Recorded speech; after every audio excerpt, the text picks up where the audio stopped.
Thanks, Jimmy. Thank you all for having me. As a nonprofit where we exist to support families and children as they may fall through the cracks or may not be able to access traditional school services, and so we're happy to do that. Next slide.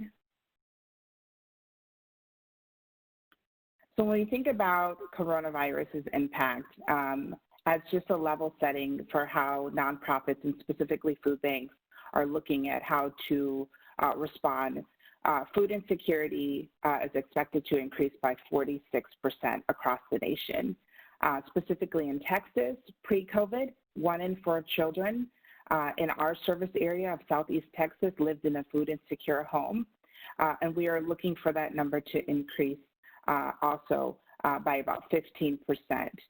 So what we know about food security is that families are making trade-offs between how to pay for nutritious food consistently for their household, and they're battling that against typically utilities, rent, medicines, and childcare. And so there's this vicious cycle that families who are dealing with food insecurity have to work with. And specifically when an economic downturn has such a high unemployment rate, food insecurity goes up. Poor health is associated with that. Families are usually in living situations where they're living in multi-generational households, and their increase for COVID can go up, which in turn can even more gravely impact their ability to earn a wage, which impacts their ability to go and drive through a grab-and-go meal drive-through, or even provide additional food for their household. And so food banks really exist to meet those families where they are and provide food assistance and also resources for those households, and specifically even workforce development opportunities. Next slide.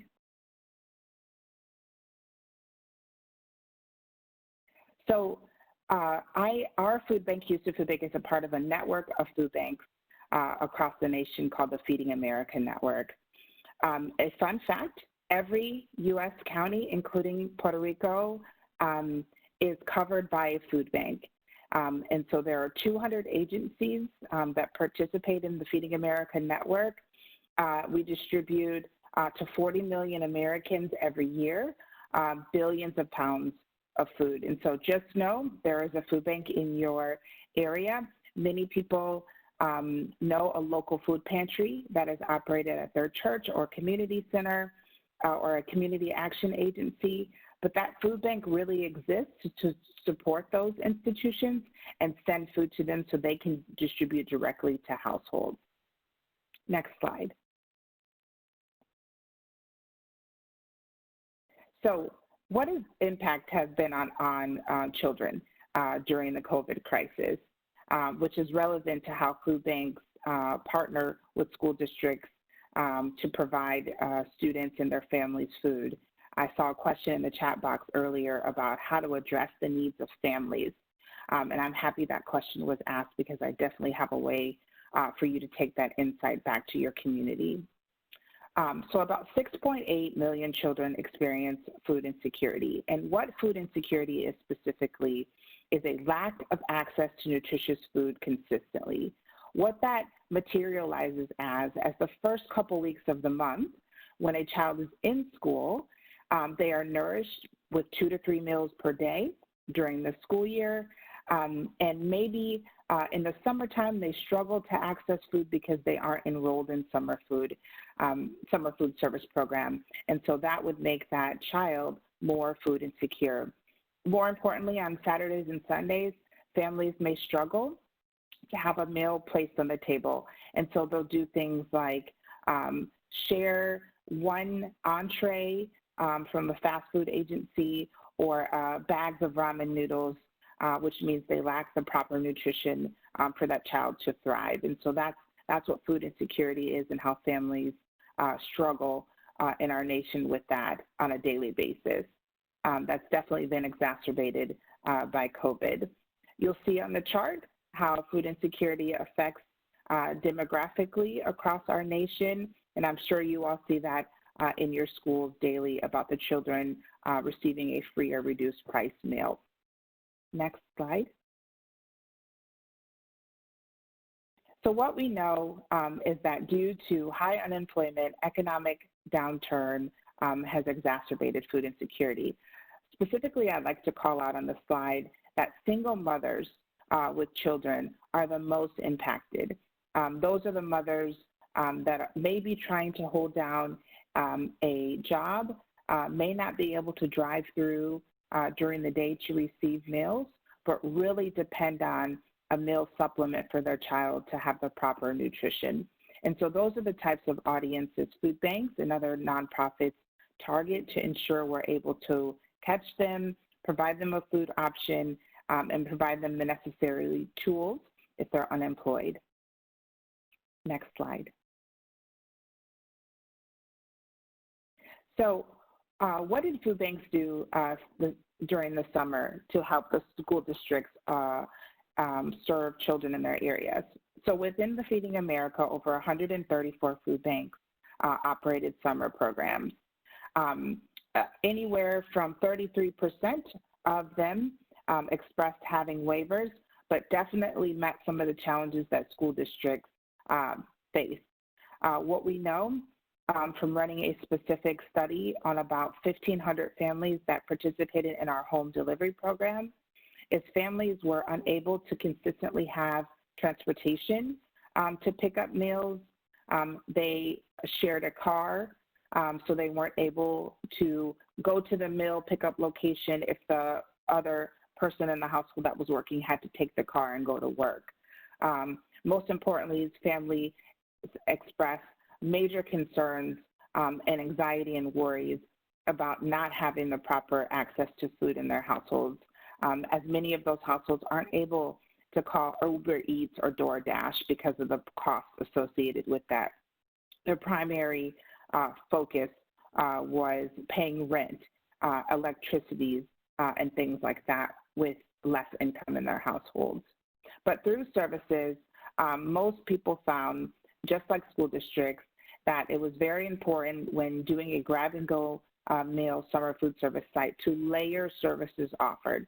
So explaining pandemic EBT to families that was offered as a one-time benefit, making sure we offered the families first food boxes along with summer food service meals so that the household could be supplemented with food, referring families to other social service agencies for rental assistance or things like that, and definitely working through the various waiver challenges, as we also had challenges getting food through the system when it got really tough.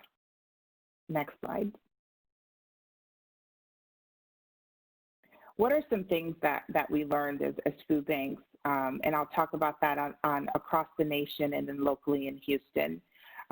Make sure you go into your community and see what works best. There is not a one-size-fits-all during COVID. There are some areas where a grab-and-go may have to be early in the morning before parents go to work, some during the lunch period, and some later in the evening. And so make sure you're working with community members, churches, and other nonprofits to be able to serve. Partnerships are the way to get that done. Layering, as I spoke about earlier, different options for families so that they are able to satisfy their needs outside of the meals that can be provided to children. Thinking about alternative distribution modes, I spoke briefly about our home delivery program. We stood that up in the middle of the crisis because what we were finding is so many families were calling into our call centers saying they were unable to use public transportation or they were unsafe. They felt unsafe to do that because they had young children in the household.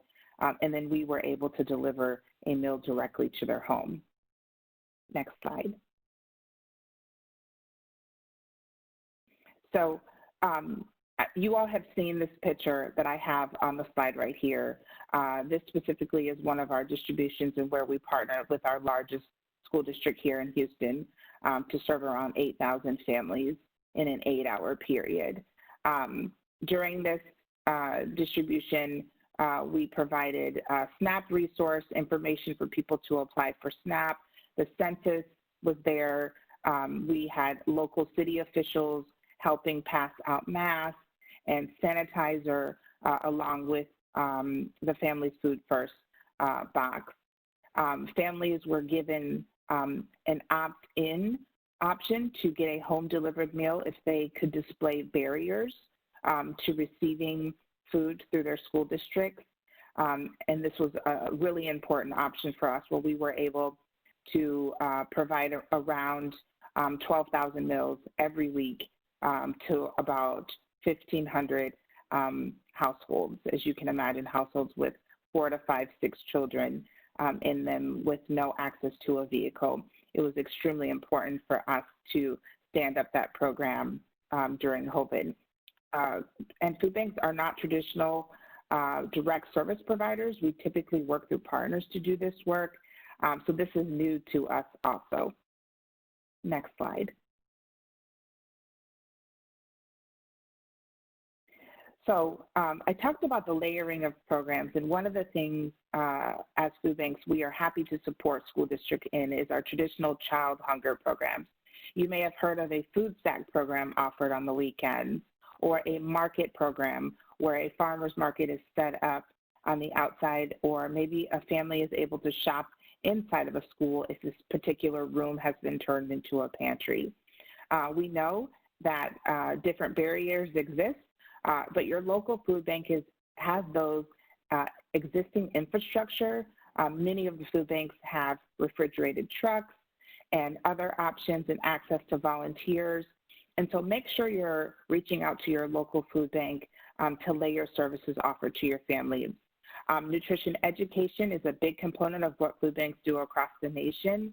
Right now, virtual classes are offered at our food bank for families, even to prepare food that they're not used to preparing. A lot of households did not cook as much as they've had to cook during COVID, and that's something your local food bank can offer. We also work specifically in the communities to partner families with workforce opportunities, and specifically at food banks, around 30 food banks around the nation offer culinary training programs, CDL driver training programs, and forklift certifications. So we have been one of those agencies that have been hiring throughout the COVID crisis, and we have a great need for additional labor due to the extended output we've had to do during the last several months. Next slide.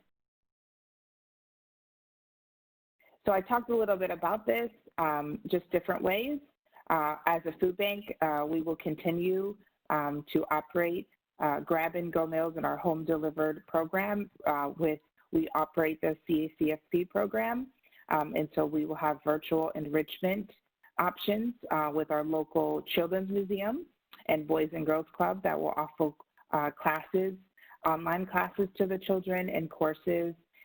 So children will also be able to pick up meals and get their enrichment pack for them to work on throughout the week after school. TFAP, the Emergency Food Assistance Program, is how food banks distribute additional commodities into the community, and those are also utilized in our backpack weekend food stack that we will work with school districts to pass out to those most at-risk families over the weekend. And then even in the COVID crisis, our food bank has the ability, as do many food banks across the nation, to offer a farmer's market style that right now looks like a truck-to-trunk model, where a sack of food will be packed on site with volunteers and then placed. Yep, next slide, Jimmy. It's super important during this time to make sure you engage with all types of partners to serve families and advocate with your local city, state, and county, and even federal government to ensure families have the access to food they need. Next slide. Has resources on it if you have any questions. Jimmy will share with you, and the links are clickable. That will take you to information. Thank you.